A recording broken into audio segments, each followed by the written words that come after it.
ତମ ନାଁ କଣ ତାହେଲେ? କଳ୍ପକଦାସ ଆଜି ତାହେଲେ କଣ ପଢିବା? ବିପରୀତ ଶବ୍ଦ ପଢ। ବଡ ବଡ ସାନ ବଡ ସାନ ବଡ ସାନ ବଡ ସାନ ବଡ ସାନ ମୋଟା ମୋଟା ପତଳା ଡେଙ୍ଗା ଡେଙ୍ଗା ଗେଡା ଗଡା ବଡ ଛୋଟ ଲମ୍ବା ଲମ୍ବା ଛୋଟ ହଁ ତାପରେ ଭାରି ଭାରି ଭାରି କୁହ ହଲକା ହାଲୁକା ତାପରେ ଭିତରେ ବାହାରେ ଭିତରେ ବାହାରେ ତାପରେ ବେଶୀ କମ ଭେରି ଗୁଡ କାଣ ନରମା ବାମ ହାତ ଡାହାଣ ହାତ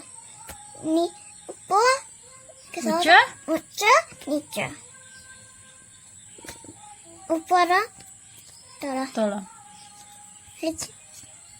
ମୋ ନାମ ହଉଛି କଳ୍ପକ ଦତ୍ତ ମୋ ନାମ ହଉଛି କଳ୍ପକ ଦତ୍ତ ମୋ ଚ୍ୟାନେଲକୁ ସବସ୍କ୍ରାଇବ କରନ୍ତୁ।